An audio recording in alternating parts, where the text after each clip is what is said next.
Welcome back to the Voices in Society podcast. My next guest is a very amazing gentleman who has got lived experience again within the criminal justice system from over 20 years ago. He then turned his life around and decided to help other people turn theirs. He has written a book, and he is also a minister, and he has also created an organisation to help those suffering with addictions, to help ex-offenders, and to help homelessness. Augustus, thank you for joining me finally. On Voices in Society podcast. We've been waiting about a year, haven't we? Yeah. I think I first met you at Birmingham Seisno, the wonderful Birmingham Seisno. Definitely. Big shout out to Rachel. Yes. Good friend. Massive shout out to Rachel. How have you been since then? All right, you know, can't complain. I think everyone's just trying to get through this whole COVID. You know, it's kind of challenging for so many different people. Yeah. So, yeah, just pushing through. You just had a little one as well, if you said, haven't you? Yeah. How old is she? Well, it's a boy. Oh, sorry. So, how old is he? He's 5 weeks old now.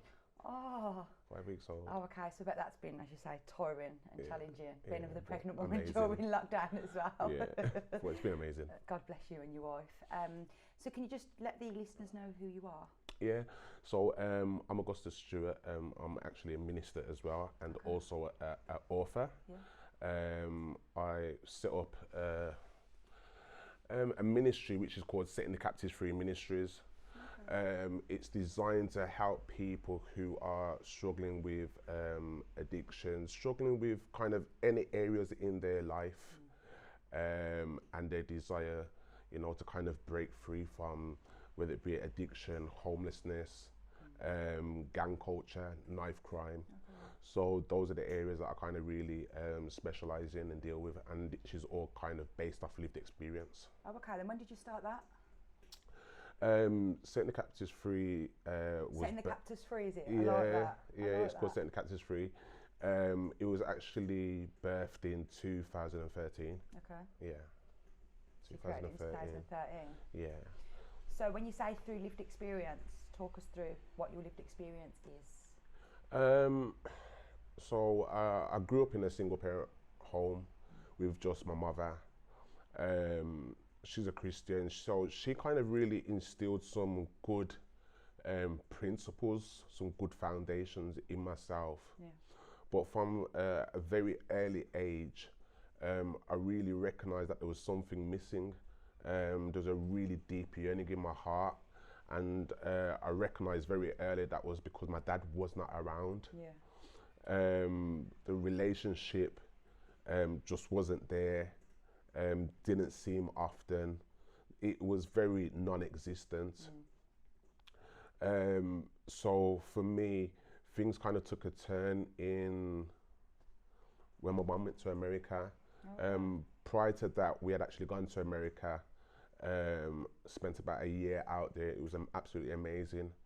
So when we came back, my mum felt that it would probably be better if we moved to America, because it was really challenging. It was very difficult. She's working 3 jobs just to make sure that food was on the table, you know, clothes was on my back. You were an only child, sorry? Only child. Yeah. Okay. Just you and your mum? So just me and my mum. So she felt that it would be a better opportunity to go to America. She went over there first, and her intention was to send for me. But when she left, I kind of felt that I had some freedom. You know, mums can be quite strict. Yeah. So from a Christian faith as well. Yeah, definitely. So I felt like I had some freedom, and because of that kind of yearning in my heart, I got expelled from school, and that was kind of the catalyst and the turning point in my life. Started hanging around in town, met up with some guys who I noticed they had latest trainers, they had wads of cash, and I was like, yo, where are you getting this money from? Like, what's going on? Yeah, I want some of that.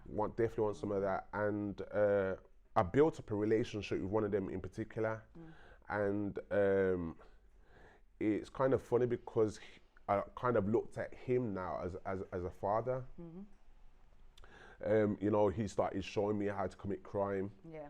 Because that's how the way he was getting money. But ultimately, he filled that gap that you was missing. He definitely filled that. Definitely filled that gap. Yeah. You know, we really became very, very close, and you know, at an early age, I was making like serious amounts of money. At the age of 15, at one point, I'd bought 7 cars. Wow. When Golf GTIs first came out, I'd bought a Golf, but I couldn't even actually drive. I was having my friend drive it around for me. You just the fact of you, that power of you being able to buy Yeah. it. So, you know, I was stopping in hotels, stopped in virtually every hotel on Hagley Road. So I had money. And I noticed also had a lot of attention from girls that I didn't have.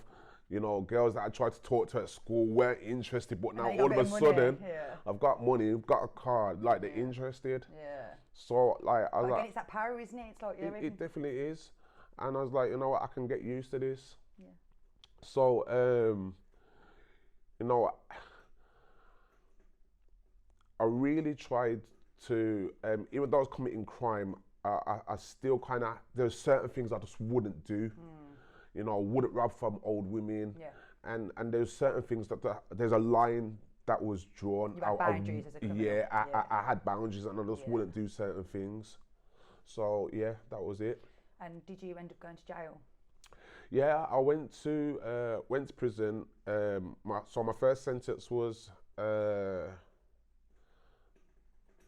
2-month sentence. And I came, just before I was due to come out, I actually got sentenced to 2 years. So I was supposed to be out on the Monday, and I was taken back to court on Friday and got given 2 years. So that really ticked me off. Yeah, I can imagine. And I was kind of angry at society now, because I was like, well, you know what? Like, when I get out, you're really gonna get it. If you thought I was doing things bad when I was before, wait till I get out now. And you know, I got out. Me and my friends, like, they kind of became a gang. There was like literally 5, 6 of us. Now, when I say gang, we weren't going around like having beef with people. It was literally just about making money, and that was it. But an incident occurred where one of the guys' family member came to him and says that you know, they was being abused by their partner, and there was a lot of other things that I'm not going to go into. But I says to him, because of the relationship that we had, I says to him, listen, whatever you decide, I've got your back. And so did the rest of the lads. So, you know, we decided to take the law into our own hands. And, you know, we tooled up, got machetes, got knives, went down to the guy's house and kind of beat him up. Now, I was the only person that was caught from that incident. And I ended up getting a 12-year prison sentence at the age of 17. Wow. Now, that really, for me, I felt like my life was over, because nobody was getting those kind of sentences back in 95, 96. You got it in 96? Yeah, 96. No one. Big stretch to get at that age as well. No one were getting that. Listen, people were laughing at me when I got my 12-year sentence. I mean, people were getting life sentences, which was called at that time HMP, Her Majesty's Pleasure. Okay, yeah. But like the most that people were really getting was like 2s, 4s, 6. If it was really serious, no one just weren't getting double-figure sentences. What was the charge that you got? For that, it was classed as an aggravated burglary, because we had gone into the person's premises and beaten them up. Oh, okay then, yeah. So it was classed as a burglary, aggravated burglary, which carries a maximum of 14 years. Do you think that was an unfair charge, considering, you know, it should have been more of a violent charge? Yeah, it was. You didn't rob anything, did you?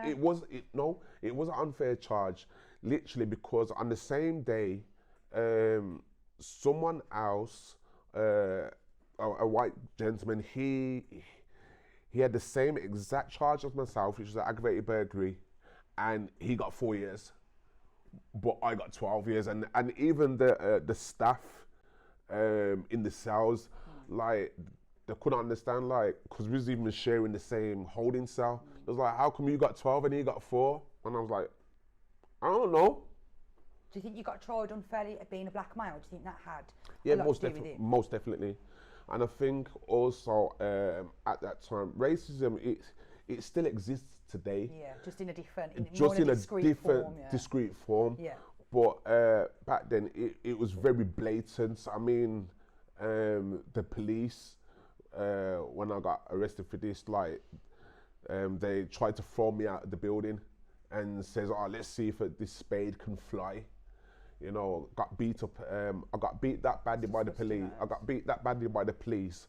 I was in hospital for 2 weeks, and the doctors says that my injuries amounted to torture. So everywhere you went, oh, they says that. I thought they was going to try and cover it up. So everywhere that you went, it was. It was actually the doctors. When I was in hospital, they says that the injuries that I sustained from the police, it amounted to torture. Did anything get done? Nah. Stupid question, really, isn't it? Of course, Not at all. Done. No. So you being a black man definitely it increased the sentence that you got, because Yeah. to say that you got aggravated burglary and get that kind of stretch. Yeah. I mean, it was in the 1990s, wasn't it? Yeah. So what was it like for you in prison? You know, it was hard, and it's not a sub story. I think a lot of people tend to think that prison's a holiday camp. You know, you always 3 meals a day. You got the yeah, gym, you got 3 meals a day. You got nothing to worry about. Yeah. You don't have no bills to pay. But the reality is, suicide in prison, even then when I was in there, it was at an alarming high. Last year, I heard the Home Secretary stating that the level of suicides in prison is at an alarming rate. Yeah. And I'm like, well, hold on.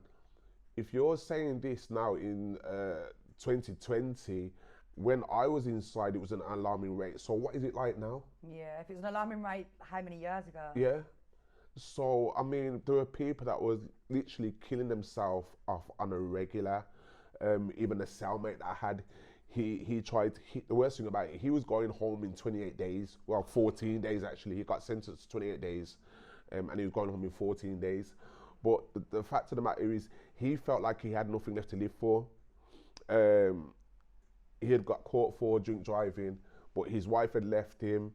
He had lost his job. So it wasn't the charge, it was the effects. And It was just the effects. It was the effects of it.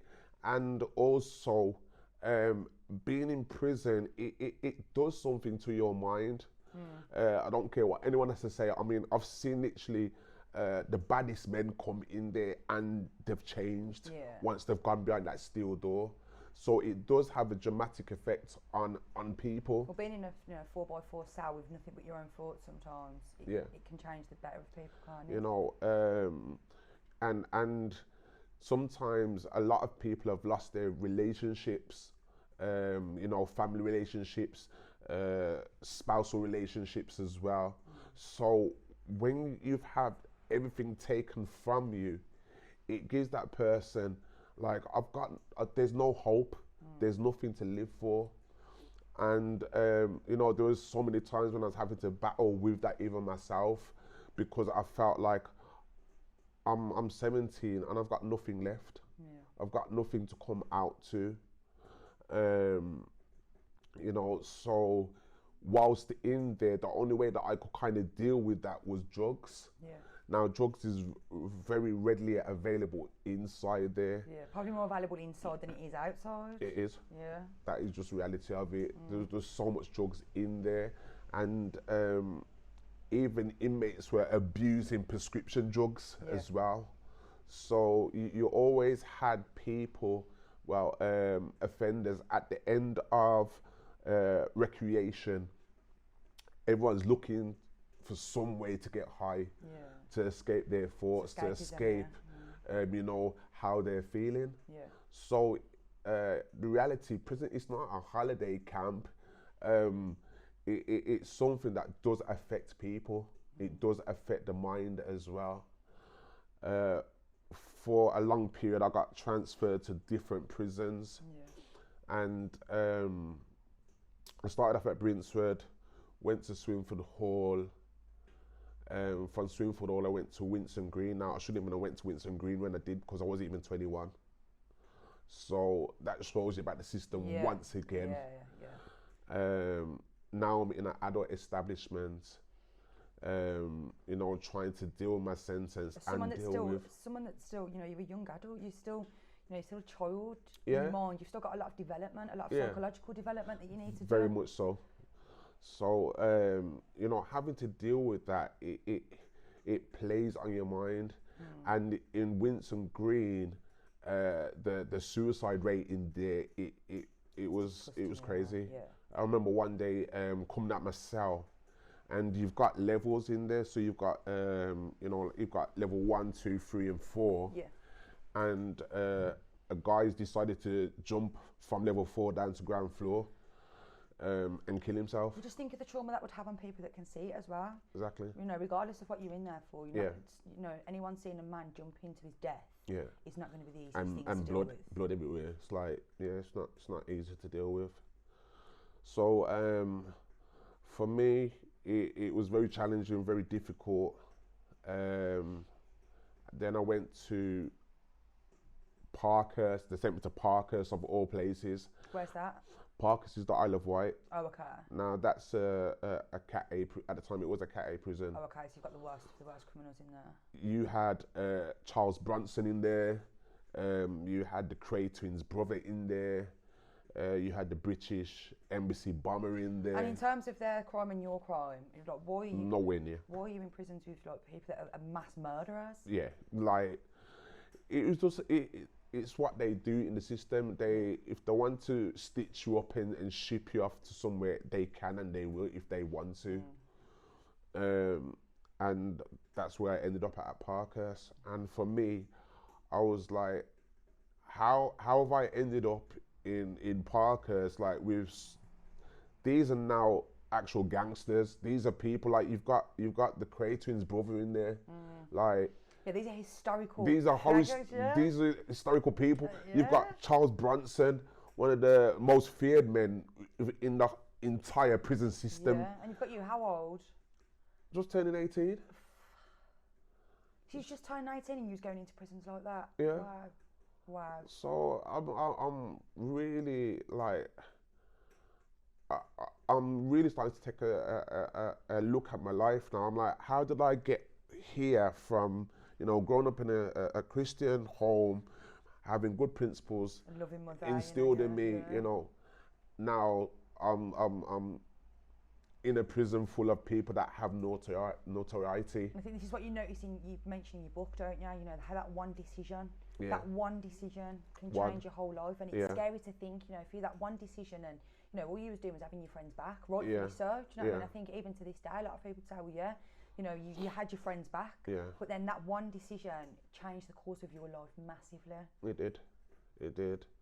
And I really started to kind of look at my life, and was I going to continue to lead my life in the direction that it was going. I'd gone through so much, even just at that point in prison. I was like, God, I remember my mum saying, like, if you ever really need to know how real God is, just call him. And I was like, one day I was in my cell and I was like, okay, you know what, Jesus, if you really are real, then I really need you I need to know now. Yeah, like show me a sign right now, flick the light on and off or just something. Just do me a DMX. Yeah, DMX has got this song, like, may you rest in peace, called Lord Give Me a Sign. Yeah. And I was like, Lord, I need a sign. And I literally heard, just while I'm speaking to you, I heard a voice say, open my Bible. And I did, and it turned to a scripture which I always held on to, which is Jeremiah 29 verse 11. And that says, for I know the plans that I have for you, they are plans for good and not for evil, to give you a future and to give you hope. And I read that, and this peace just came on me. Feeling of warmth. Like, it was unreal, and it was almost a contradiction though, because how do you have hope? How do you have a future when it seems like you don't have a future?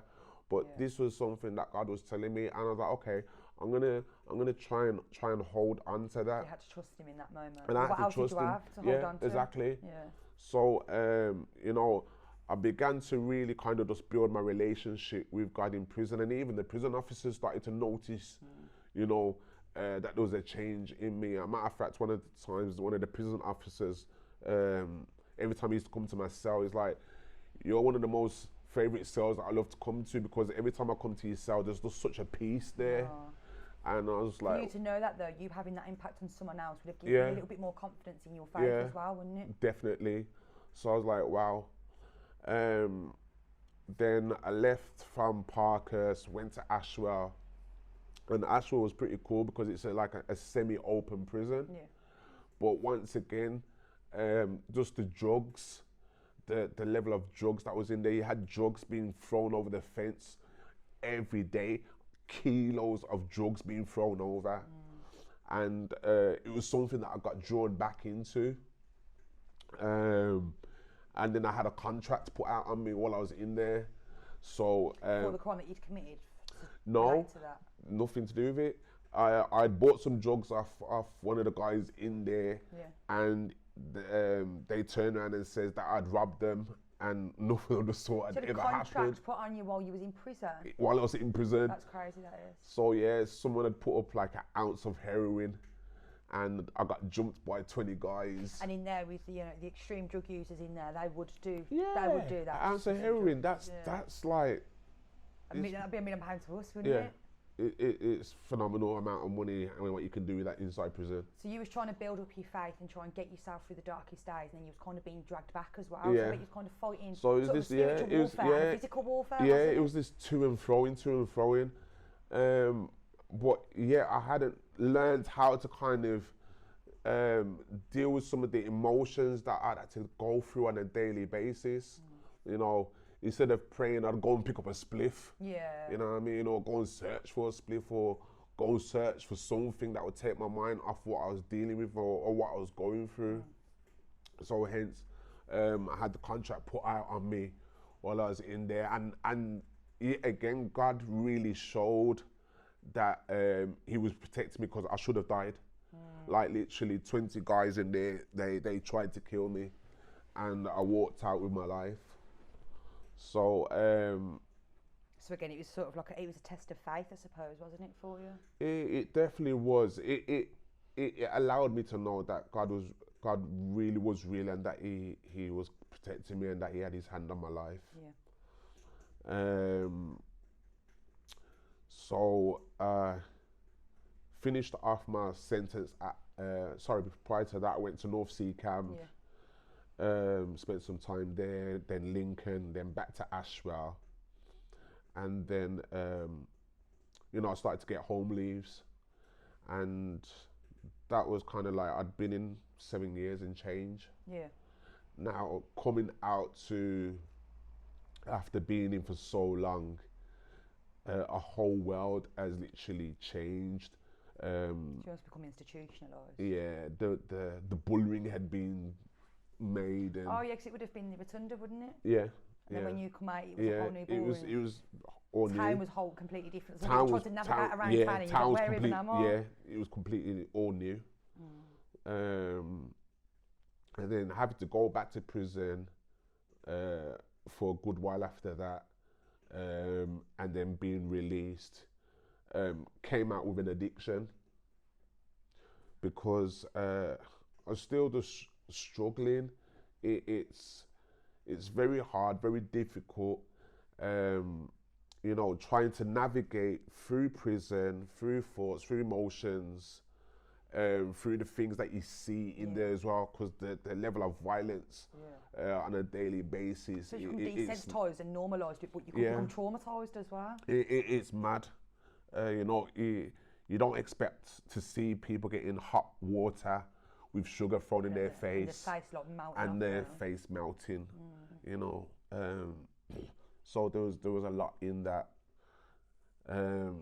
So I'd came out with an addiction, and once I got out, it was just, there was the battle there now to try and get off the drugs, which I was able to do through church and getting counselling and seeking help. And I didn't want everything that I'd gone through to be wasted. I started to see how a lot of the youth were behaving. It would have been different by the time you got out than when you was younger. Yeah. And so you know, I wanted to clean up my life, get myself sorted out, and started to use some of the things that I'd gone through to, you know, to help a lot of other people, help youth, help homeless people, help those that are struggling with addiction. Yeah, because I think people with addiction, they're looked on as though they're stigmatised. You know, people just think. I've done a podcast before with a woman. She works very closely with homeless people. Big up to Angela, and she once said, you know, people think that you just come out and have an addiction. You just come out of the womb and you've got an addiction. A lot of people that have addictions have gone through something really traumatic in their life. True. And people just don't look at the addiction. They don't look at the root cause of the addiction. They just look at the addiction. All of a sudden, homeless people, you're just seen as a druggie, just seen as drug users. But what got them to that point? They didn't just want to wake up and be like that. It's something that got them Listen, there. I guarantee you, every person that has dealt with addiction, if they knew that they would have to have gone through that battle, they wouldn't have, because all they wanted to do at that time was to escape and try to probably erase or try to cope with whatever it is that they've been dealing with. Whether it be abuse, sexual abuse, you know, trauma as a child, childhood trauma. There's a lot. Nobody doesn't want to go through that longness of a fight, because it's really a psychological battle. It is, of course. Dealing with addiction. You don't want to be there, but it's, you know, it's an escapism. And I think, you know, people who look at, say, alcohol and weed as, you know, the lower levels of addiction, but it's still an addiction. Still addiction. Just because someone may go and smoke crack cocaine or take heroin, they're still escaping life the same way someone that drinks a lot does, or the same way that someone that smokes weed does. It's still an escapism. It's just different forms of escapism. Listen, you've got people that before they go to work here, they have to have their coffee. If they don't have their coffee here, right, they are so horrible people. I'm telling you. They're horrible. Like, actually, they're coming to work, bad temper, have a everything. coffee, they stop the shakes. Same as food as well. People, you know, I've been there myself with food. It's like I just eat all the time, and I thought, it's an escapism. But why is it people that are on Class A drugs stigmatised, or Class B drugs stigmatised, or any other addiction, any normalised addiction? It's kind of like, well, no, it's all right, it's well, okay. society accepts certain things, won't they? You know, so, but no one doesn't really want to choose or decide that they want to go through these things. Everyone copes and everyone deals with things very differently. So, you know, I think we as a people in society, we need to be more kind of compassionate to when we see people on the street, you know, who are homeless and probably, they are struggling with addiction, but guarantee it's something that's really actually put them there. They didn't just, as he says, they wasn't born like that, and they didn't just choose that in some aspects for their life. Yeah, of course, and people would argue, you know, why should I? They don't want to change themselves. Why should I try and help them? You know, helping them isn't just giving them food straight away or giving them money. Maybe just sit and have a chat with them. Just sit. You know, if you see them sat on the floor, come down to their level. You know, and sit and have a chat with them, and that may spark something inside of them. And they think, you know what? Someone's looked at me like I'm a human being. That's what it is. I'm a human being. I'm not just a homeless person. And, you know, I'm not just a bum. You know, I'm actually a human being. Somebody that deserves to be talked to properly. Exactly. We society don't look at it like that. No. Not all of society, but you know, the vast majority of society, they look at people like that and just. We do stigmatise people. We do stigmatise, you know, certain categories of people. Even ex-offenders, you know, society. It doesn't matter how much you've turned your life around. I remember I had an article in the newspaper, and I was looking at some of the comments, and some of the comments were absolutely vile. You know, you had people saying, you know, if you can't do the time, don't do the crime. Well, actually, I've done the time. Yes, so stop stigmatising me based on my past. I've done the time, but now I've turned my life around, and now I'm trying to help other people, but you still don't have anything positive to say. But it's kind of like they don't want to contribute to making society a better place, but they also don't want anything to do with it as well. So it's kind of like, you know what, I don't want to help you rehabilitate, and I don't want to help you come better, but I don't want you anywhere near me either. So it's kind of like you can't be like that. So you know, they try to treat people like they're lepers. You know, because that's how people who had leprosy, they were shunned by community. They was put away just so that they couldn't be seen or couldn't be spoken to. They just lived in their own community. It shouldn't be like that. And you know? it shouldn't be like that. And you know, I said this before, how do we expect society to function if we put people and pretend they're not there. You know, the way society functions, when you look, you know, just look at sociology, it needs to function, and it needs people to come out of prison or come out of mental institutions, and it needs them to rehabilitate. Exactly. If we're going to shun people aside and just say no, they don't deserve it, then we're not going to have a society that we need. But and this why it's so important, the work that I do now, because I guarantee you, a lot of those people, if they try to speak to these people, it was like, well, you know what? Tell them what you've gone through. Yeah. Tell them what you've been through or what qualifies you. I don't want to know that you've been to university, that you've done a psychology degree, or that you've done this. Tell me something that you've been through. Give me some life experience. Give me some experience that can help me, that can encourage me, that can give me hope to know that I can do it as well. And that's why it was so important for me to write my book. It was so important for me to actually turn my life around, because a lot of these guys, they do want that hope. They do want to be able to change their life. Sometimes they just don't know how. They're so stuck. Psychologically, they're so stuck, and they don't know how to, and they feel that no one has gone before them. But once they see that, okay, then you know what? Yeah, your man, he was, you know, he was on drugs and he was able to turn it around. He's been clean for 5, 10, 15 years now. Okay, then how did you do it? How can I do it? And how can you help me do it? How can I do it? Yeah. And that's why it's so important. And that's the whole big process of rehabilitation and transformation for other people. And hence, when we start allowing people to do these things, we'll start seeing some change in our own communities. You know, then, you know, gun crime and knife crime, you know, it'll start to reduce. You know, you've got so many grassroots charities that are trying to do amazing work. You know, like Birmingham says, no, they use a lot of people who have lived the experience, that have been that road, and they're trying to bring change.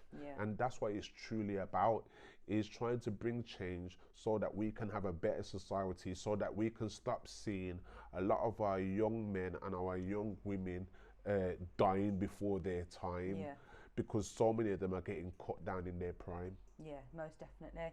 And I think that, you know, it's quite sad, and I always say this, you know, I'd say it's an anticlimax. It's the fact that the government don't do anything to help, and it has to be people that have got lived experience, you know, local organisations like Birmingham Centre that have to come together to try and help people. That help should already be instilled within society. Why is it that people that have been through all the rubbish in the past, why is it them that have to do it for? Why isn't it already there for us? Why isn't it for you in prison? Why didn't someone sit you down and say, this is what you should do, this is how we get off the drugs, this is how you move forward? You had to do that fight yourself, and you had to come out and sort of like, well, now what do I do?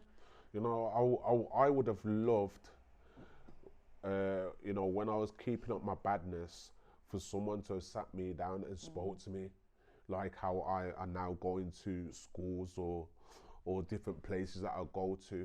I'd have loved for someone to just actually have sat me down and actually just have mentored me and say, okay, then you know what, you got kicked out of school early, but you know what, do you know that you can still get your education? Because I felt that I couldn't get my education again. There's no life skills that you have learned, no one teaches them, do they? Nah. I thought that was it. My life was over. I got kicked out of school, so I didn't think that I would be able to get education again. No one didn't tell me that I would still be able to. No one didn't tell me that I could still go to college or go to university. And you just thought, well, it's over now. But 18's a very young age. I know people at university that was like in the 40s. Do you know what I mean? So just because of how old you was or how young you are, doesn't mean that you can't do it. It's just people teaching you, yes, you can do it. Of course you can do it. There's nothing stopping you from doing it. So when did you write your book? I think it's coming up to 2 years now. Okay. It's coming up to 2 years now. And it's based on what you went through as well, incarceration, addictions and the cross. Yeah, so it's an autobiography which is kind of just based on certain aspects of my life. You know, dealing with fatherlessness, dealing with prison, and just the transformation of turning my life around. I think that's the most important part. Yes, I've shown that I've gone through these things, but the most important part for me is that there's been a transformation, that there's been change. And how long did that transformation take, or is it still an ongoing thing? It's still ongoing. You know, being clean now for over 10 years. I've been out of prison for close to 20 years now. So, you know, I'm still continually trying to better myself. Yeah. I'm still trying to learn who I am as an individual as well, because I think you don't just have everything all together. No. You know, everything ain't just put together. You still develop. We still develop as individuals, Yeah. because our minds are continually growing. Our minds are continually changing as well. So the transformation is so important for me, and for me to now be able to go in and pass it on to other young men who I see on the streets, who are you know, in gangs, or I do prison visits a lot, which are something that I really love. It's just going into prisons and sharing my testimony, and saying to guys, listen, you know what, I've been where you've been. I've sat down probably in one of your seats. Yeah, and as you say, you're not just talking. You know, Right. You haven't just gone to university. You've gone and sat down. Yeah. You're like, I've been here myself. I was in jail myself. You know, the funniest thing is, I went to one of the prisons, and I was you know, talking, and one of the governors came and approached me afterwards, and he was like, you know, great talk, Augustus. And when I looked at him, I couldn't catch my breath, because he was actually one of the prison officers that was in there who had actually beat me up, and he had now become a governor. Wow. So, but you kind of sat there and thought, yeah, thanks, but no thanks. Like, I know what you put me through when I was here. But, you know, it was funny, because he turned around and I was like, you know, I can't believe like what you're doing now. Yeah. And he was actually even shocked and surprised that I'm back, but not as the person that I was before. Back and I'm better. I'm back, I'm better.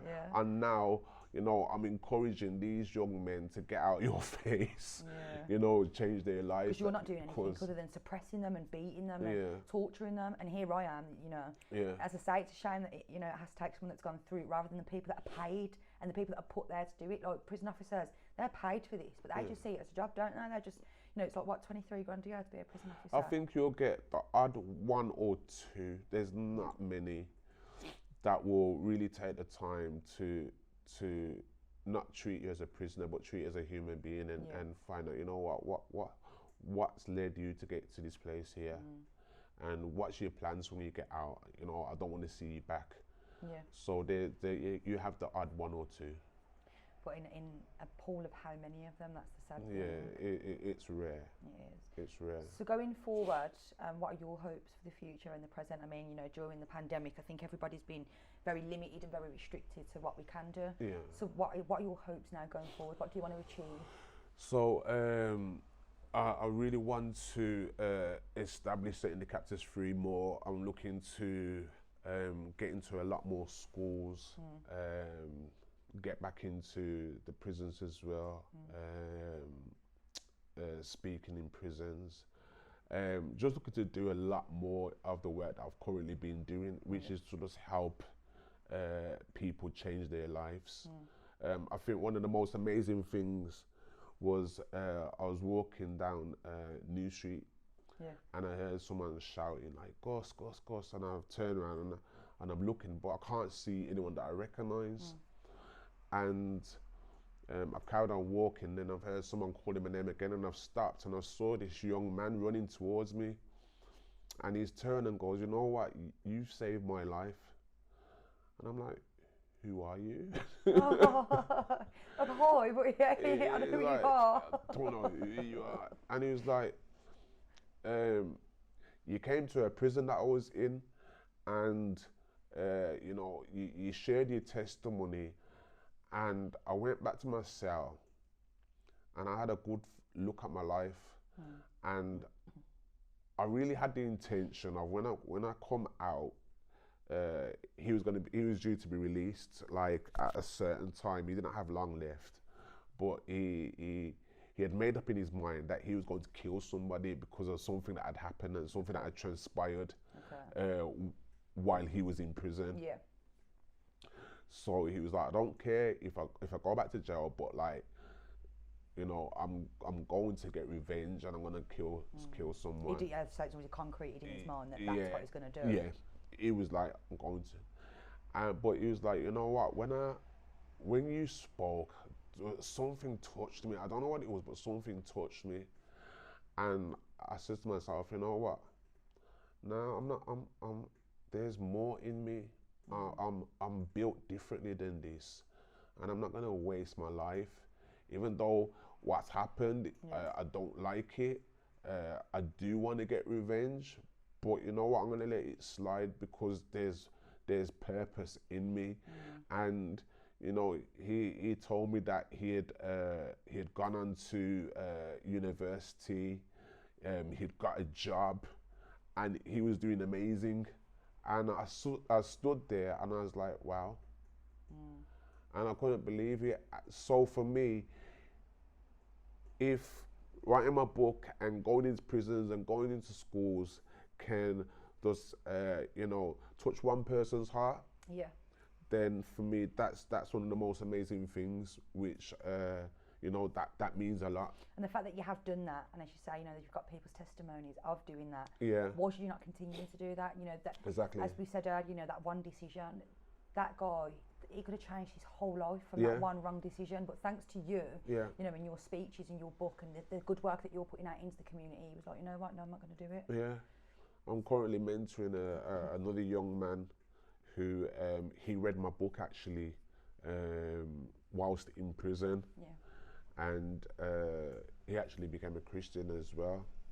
And you know, he had a life of just making bad choices, bad mistakes, you know, going in and out of prison.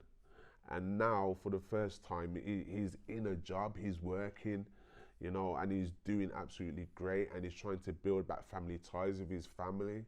So for me, the work is important, and it's just you know, continuing doing the same, but probably just, you know, trying to get it bigger. And for the listeners, where can they find your book? It's a very good book to read. I advise everybody to read it. It's a very good book. They can go to https:// settingthecaptivesfreeministries.com. Okay, and that's your website now. That's my website. And they can buy your book on there. Yes, they can. Wonderful. Or they can go to my Instagram, which is at Agustus Stewart, which is spelled AGUSTUS, STEWART Stewart. And you can contact me there, and I can send you the rest of the information. Well, for those that will be watching this in the video format, because it goes both on video and audio format, I will be putting a link to your book in. I'll be putting a link to your Instagram in as well. So just like to say a massive thank you for coming on and sharing your story. And I hope that even if this can touch one person and it can change their life, that's the hope, and that's why I do this myself. Awesome.